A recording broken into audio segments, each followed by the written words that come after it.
Hey, how's it going? This is Eric. I am the Barmy farmer here at the Garden of Apologies in Mapleton, Ontario, Canada. It's been a really rainy few days, so I haven't had much time to be out here in the garden. It's starting to get a little bit dark out here, and as you can see from the sky above me, it is still plenty lousy out. And I think the rain's coming back pretty soon. So I'm going to knock out a really quick one for you just to try to stay ahead of the season as much as possible. First off, Meowry Pawvich. Hey, bud. You gonna say hi? I'm eating the peppers. He's eating the grass. So we're out here first with a Baccatum. Show you what we've got down here. Ooh, little spider on it as well. Oh, have to move you off there. This is a Zebrange pepper. Zebrange, however you want to pronounce it. It's a cross between an Aji Fantasy or an Aji Fantasy. Doesn't have to be the white one. That's just the one I've grown most often. That's crossed with the Christmas bell pepper. I've got a few of these little plants down here. This one here. Needs a little bit of ripening. I think. Oh, that looks like a terrific pod here. This is going to be our winner. I have these. I use as a pepper powder with soy sauce. So if you want to try this yourself, I do have these dehydrated as a pepper or as a powder. Just changing my hands here. Oh, there we go. And a bit of a misty rain just starting back up. So again, I'm going to make this a quick one. So really cool looking pepper, nice stripes on it. I grew this last year, so I know what to expect on this one. So let's get in on it. Definite crisp fruitiness to it. Very thick, very crunchy.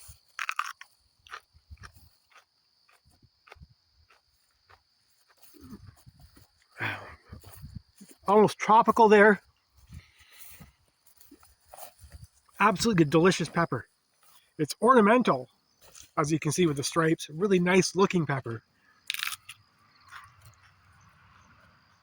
Really good flavor to it. Definitely a Baccatum based on the flavor.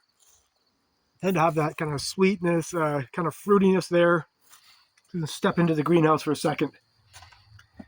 Stay out of that rain. Really nice pepper. Again, it's really cool to look at. I'm blanking right now on the name of the woman who did this hybrid. I will put it in this video description just so you can track it yourself.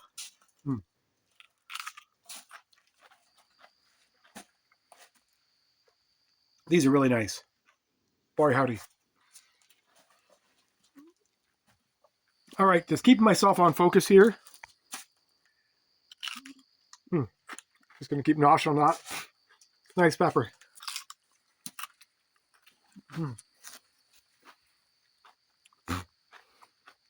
Again, I don't like the seeds, but there we go.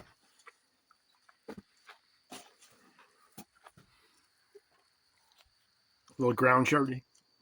Sorry, off the plant there. I think it's a green one. It's too green to eat, so I'm just going to pass that aside.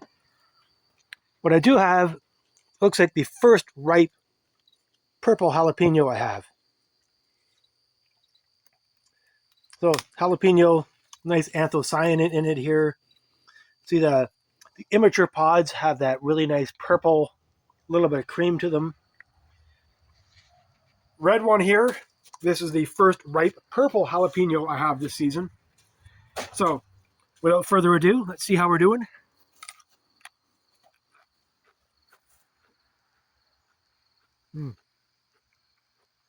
Very thick. Oh boy.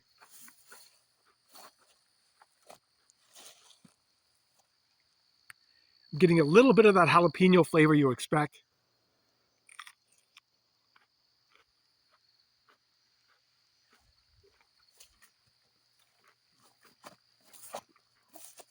Definite fruitiness. I'd sort of put this in the range of maybe the orange spice.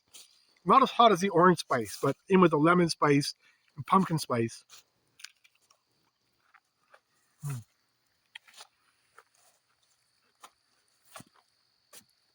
Kind of a mild jalapeno flavor.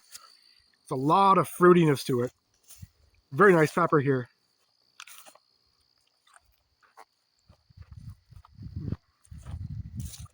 My first time growing this one, I got the plant from a little nursery in Drayton. That is also a dog kennel. I think it's called Wagging Hearts. Might be Wagging Tails. Definitely wagging something when I'm wagging my jaw now talking about this pepper.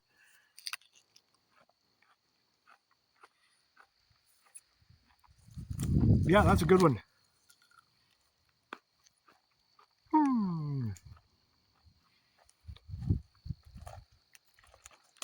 Boy, that is a nice pepper. Purple jalapeno. Just a quick walkthrough tour here. A bit of a scenic route we're taking up through the container gardens up here. Just watching my step on the irrigation hoses. The Peppa Peach is looking really great here. But I'm walking you around and then back again over here because I'm looking for the dragon's toe. It's a interspecific. I'm not sure if it's a jalapeno or rather an annuum or a Chinense, but it is a really cool looking pepper. I got this with a trade with a woman down in Kitchener through a garden group, and here it is. Gnarly looking little guy here. Feels a little bit thin, a little firmer on the other pod here, so I think I'll use that one as the example. Poink, there we go. Oh, again, sorry spider. I'm not going to eat the spider. Put the spider back in the plant, because they're my garden friends. All right, dragon's toe. Apparently it's popular with Asian cuisine. I haven't found a whole lot of information around this pepper, but I'm willing to give it a go.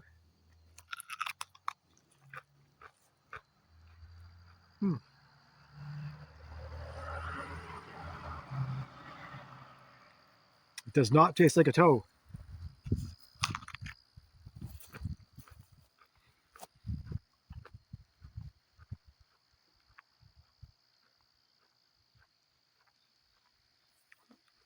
A little bit of fruitiness to it. It's I think it's definitely got some Chinense in there based on the flavor. A little bit bland, kind of thin-walled here.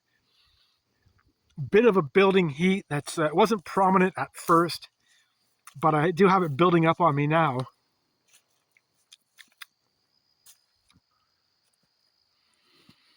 I don't know. The flavor is a little iffy, I'd say.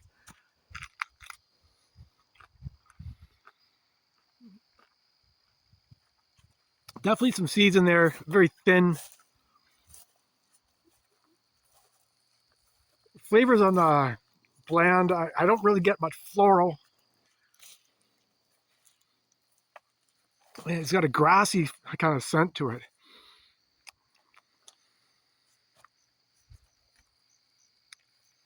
Heat's building on me a little bit here. Could be maybe cayenne-ish, I'd say, with the heat. Not a terrific pepper. Really cool looking pepper, I will tell you that.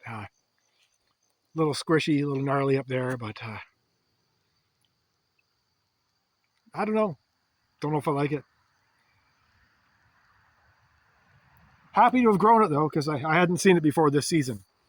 And it's like the Pokemons, you got to grow them all, right?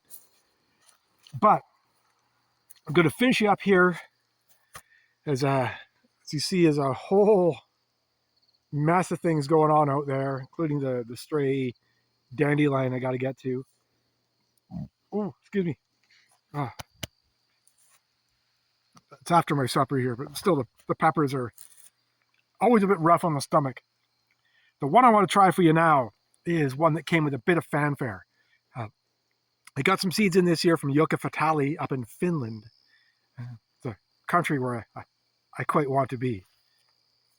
but it's a cross between a habanero and a Fatalii. And habanero is a great pepper, very, very common pepper, but it's got a terrific fruitiness to it. The Fatalii is a very similar pepper. It's definitely a cousin pepper.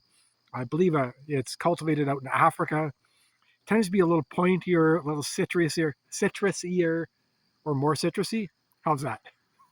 And terrific on the flavor. Lemony, a little hotter than the average jalapeno or average habanero.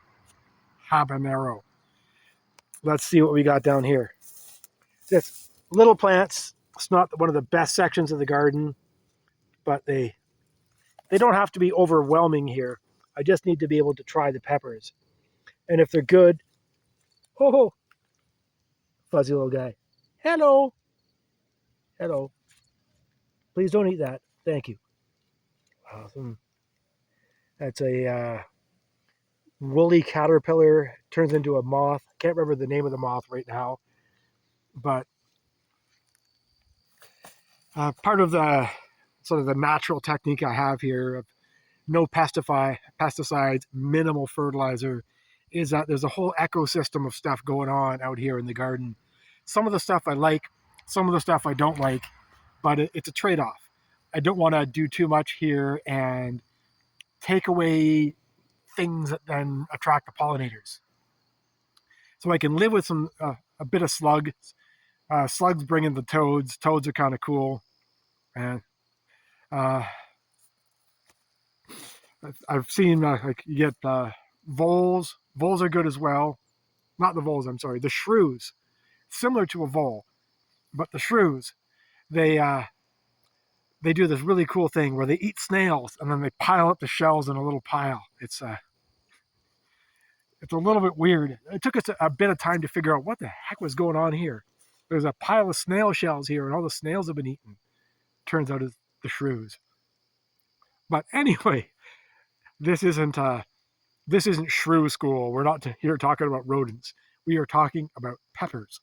So this is a Fatahaba pepper, F3 from Jukka Fatalii in Finland, bred out from that Fatalii and the habanero.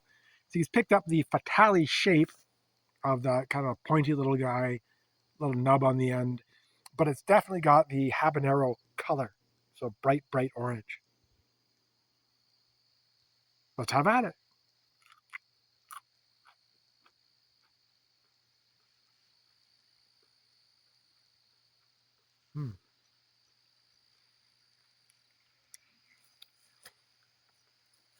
Ooh, it's quite floral. It doesn't have quite the there it is. Good kick to it. Let's say it's hotter than the average habanero. It doesn't have nearly that habanero fruitiness. Quite floral, very floral. So I may try another pod later on because this is digging right into the throat there. But it's a little bit of a nasty bit of business. I was hoping this was going to have a better flavor to it. I will try another plant at some point just to see if it's just this plant that's doing it. But I'm not getting much of the Fatalii citrus. I'm not getting much of the habanero fruitiness. But I am getting a very, very blunt, very present heat that's kind of making my tongue hurt here. Yikes. It's an F3. Still has a long way to go before it knows what it's going to be. And Fataliis can sometimes, they punch above their weight, and they're hotter than they seem like they're going to be. Fatalii is one of the parents of the Primotali, with the 7-pot Primo, and that's turned out to be a ferocious pepper. I will get to that later. Wish me luck. But I'm going to wrap this for now. I need to go get a tissue because my nose is starting to go. That's a few more peppers. Just while I'm here in the greenhouse, I'm going to walk you over to the corner here, show you one of the yellow garden spiders because these guys are cool. What have you got there? Is that a moth? Yeah. Oh. Over by my tomatillos, which unfortunately have picked up a bit of spider mite activity. I got to get that hosed off again. But for now, ooh, this is Eric. I am the Barmy farmer here at the Garden of Apologies, Mapleton, Ontario, Canada. It's getting dark. I'm gonna hose those guys down and then get myself inside. Go grab Meow. We'll go sit by the couch. Sit on the couch. See, a little bit addled by the capsaicin there, so tongue hurts. Thanks for watching. Hope you're having fun. Hope you're having a good summer. Again, this is Barmy Farmer Eric at the Garden of Apologies, Mapleton, Ontario, Canada. I will see you again soon.